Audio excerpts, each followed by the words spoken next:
Baik, assalamualaikum warahmatullahi wabarakatuh. Waalaikumsalam warahmatullahi wabarakatuh. Hadir semua hari ini? Hadir. Oke, sebelum kita mengawali pelajaran pada hari ini, ada baiknya kita berdoa terlebih dahulu. Berdoa menurut kepercayaan dan agama masing-masing. Berdoa dimulai. Berdoa selesai. Baik, pada pertemuan pada hari ini kita akan membahas tentang teks prosedur. Sebelumnya ada yang sudah tahu apa itu teks prosedur?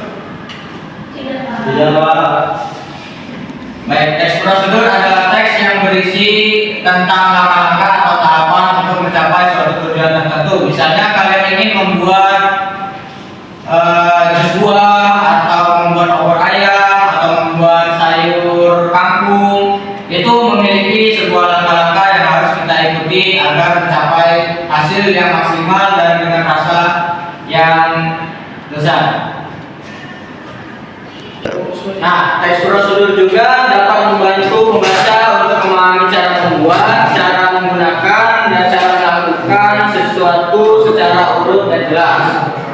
Berikutnya ada tujuan dari teks prosedur. Satu, memberikan petunjuk kepada pembaca agar tidak ada langkah-langkah yang terlewat untuk mencapai suatu tujuan yang tidak inginkan. Misalnya kita ingin melakukan suatu olahraga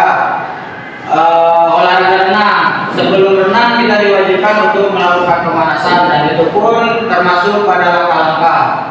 Yang kedua, membantu seseorang melakukan sesuatu dengan benar. Jadi di dalam suatu teks prosedur ini kita diberikan perintah untuk mengikuti langkah-langkah itu dengan baik dan benar. Misalnya di urutan pertama melakukan pemanasan. Awal pemanasan mungkin berawal dari leher ataupun tangan ataupun kaki. Nah, yang ketiga, menghindari kesalahan saat melakukan kegiatan. Nah, ini seringkali terjadi karena mungkin teks prosedur yang ada memiliki kalimat yang kurang jelas. Misalnya tidak ada kalimat perintah memasukkan atau melakukan, memotong, ataupun yang lainnya. Berikutnya yang keempat, membuat pekerjaan menjadi lebih mudah dan teratur. Dengan adanya teks prosedur ini, kita merasa terbantu dengan melihat teks prosedur. Mungkin kita tidak tahu cara melakukan ini, kita tidak tahu cara melakukan itu, dan kita sudah tahu bahwa teks prosedur ini dapat membantu kegiatan kita sehari-hari. Yang berikutnya ada ciri-ciri teks prosedur. Ya. Baik, yang berikutnya masuk ke ciri-ciri teks prosedur. Yang pertama, menggunakan langkah-langkah yang urut. Nah, di dalam teks prosedur kita diperintahkan menyusun sebuah langkah-langkah itu dengan urut dan benar. Jika kita tidak benar menyusun langkah-langkahnya, maka pembaca akan kesulitan untuk memahami apa maksud dari teks prosedur tersebut. Yang kedua, menggunakan kalimat perintah. Contohnya, pertama-tama masukkan air 100 ml. Nah, yang kedua, kemudian masukkan beberapa potong bawang. Yang ketiga, setelah itu kita pindahkan ke dalam wadah. Lalu kita memberikan tambahan, misalnya mau menambahkan topping atau menambahkan sedikit garam. Nah, dan yang terakhir, makanan siap disajikan. Yang ketiga, menggunakan kata kerja aktif. Nah, ini nanti kita akan bahas di slide berikutnya. Yang keempat, menggunakan kata penghubung urutan. Nanti juga di slide selanjutnya ada. Yang kelima, bersifat jelas dan mudah dipahami. Nah, jika kita ingin membuat teks prosedur itu, kita harus menggunakan kalimat yang jelas. Kenapa? Karena jika kita menggunakan teks yang tidak jelas atau kalimat yang tidak jelas, maka pembaca akan kesulitan untuk memahami apa maksud kita menulis teks prosedur ini. Untuk apa? Misalnya kita mau membuat sebuah opor ayam. Nah, di dalam opor ayam itu kan memang sudah ada urutan, misalnya disuruh siapkan adonan, lalu baru di bawahnya ada langkah-langkah. Nah,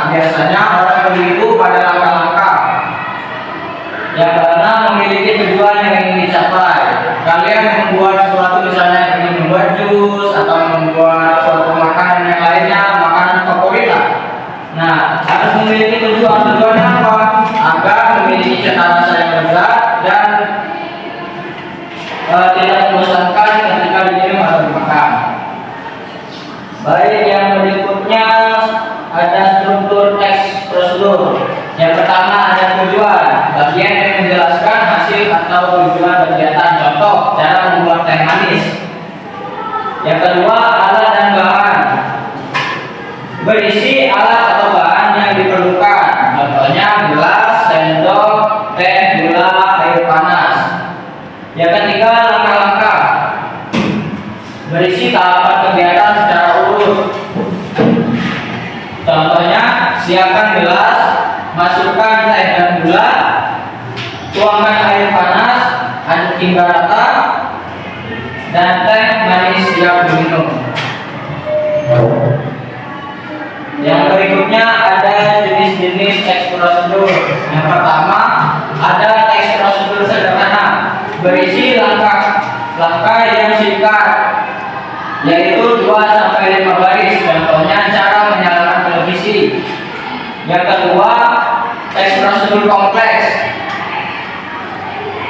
berisi langkah yang lebih banyak atau 6-7 baris. Contohnya cara membuat kartu pelajar. Yang ketiga, ada teks prosedur protokol. Langkah-langkah selanjutnya dapat dilakukan tidak terlalu kaku. Misalnya cara memasak mie instan. Biasanya kan kalian juga di rumah suka membuat mie instan sendiri dan sudah tahu bagaimana memasaknya agar tidak terlalu lembek dan tidak terlalu lama merebusnya. Nah, jadi teks prosedur sederhana adalah langkah-langkah yang sedikit dan mudah untuk dilakukan. Terus teks prosedur kompleks, langkah yang banyak, rinci dan harus berurutan. Yang ketiga, teks prosedur protokol, langkah lebih fleksibel dan tidak terlalu kaku dalam untuk melakukannya. Yang berikutnya ada kaidah kebahasaan, menggunakan kalimat perintah. Nah, ini yang Bapak sebutkan tadi. Contohnya, ambillah sebuah buku, campurkanlah gula. Yang kedua, menggunakan kata kerja. Contohnya potong, tuang, aduk, dan tekan. Yang ketiga, menggunakan kata hubung. Menggunakan kata hubung urutan. Contohnya lalu, kemudian, dan akhirnya. Yang keempat, menggunakan kata keterangan. Contohnya selama 5 menit. Misalnya kalian membuat sebuah adonan kue, nah itu harus ditunggu selama 5 menit agar adonan itu mengembang. Yang berikutnya, dengan hati-hati, pindahkanlah sebuah sayur yang panas ini dengan hati-hati. Lalu yang ketiga, hingga matang, berarti tunggu hingga matang. Berikutnya ada langkah-langkah menulis teks prosedur. Yang pertama, menentukan tujuan. Tujuan kalian ingin membuat makanan itu apa? Nah, kita masukkan ke tujuan. Misalnya kalian ingin membuat jus buah, dengan tujuan agar jus itu memiliki cita rasa yang pas dan lezat. Yang kedua, menyiapkan alat dan bahan. Sebelum kita melakukan sesuatu, kita harus menyiapkan alat dan bahan. Karena untuk itu tujuannya untuk menghindari kesalahan atau tidak kebingungan dengan menyiapkan alat dan bahan terlebih dahulu. Yang ketiga, menyusun langkah-langkah secara urut. Nah, ini seringkali terjadi kesalahan pada penyusunan langkah-langkah pada teks prosedur. Karena jika salah dalam meletakkan langkah-langkah pada teks prosedur, maka teks prosedur itu akan menjadi sedikit lebih kacau. Misalnya, kalian menuliskan langkah-langkah dulu daripada alat dan bahan. Nah, jadi nanti pembaca akan bingung kenapa ini harus langkah-langkah dulu, alat dan bahannya kenapa tidak di awal. Jadi nanti akan terjadi kebingungan. Yang keempat, menggunakan bahasa yang jelas. Jika kita menggunakan bahasa yang tidak jelas, maka pembaca akan sulit untuk mengerti apa maksud yang ingin kita sampaikan di dalam teks prosedur tersebut. Yang terakhir, memeriksa kembali isi tulisan. Nah, ini kita diberikan perintah untuk merevisi kembali apa yang telah kita tulis di dalam teks prosedur itu. Mungkin ada yang kurang atau kalimatnya kacau, itu mungkin masih bisa diperbaiki.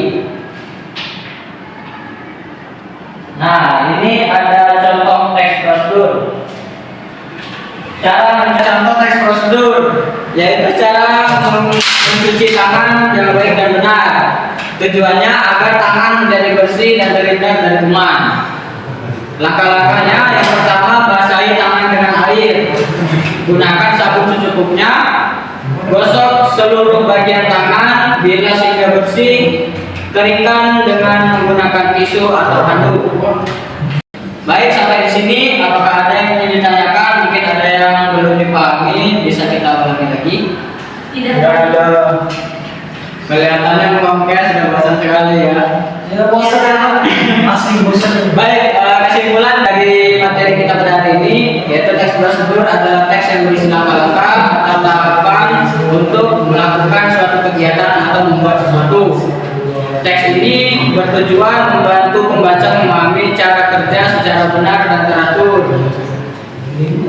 Dalam teks prosedur ini terdapat tujuan, alat dan bahan serta langkah-langkah yang disusun secara urut agar mudah dipahami. Nah, mungkin itu saja materi yang akan kita akhiri pada hari ini.